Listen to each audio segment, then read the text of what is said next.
तेजराज यही कन्या दिने कृष्ण बलराम यही पातालपुर को लई आसवे पातालपुर वैकुंठ ठारू भी बोली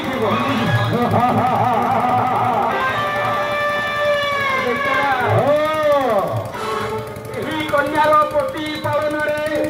जदि देवता मानकर कथा सत्य परिणत हुए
पातालपुर सचित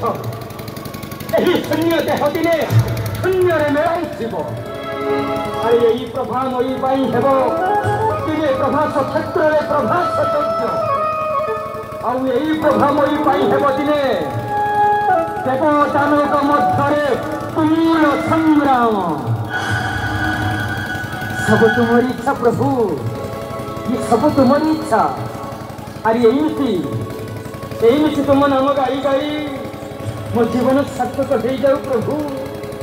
ये नारदर जीवन सार्थक है।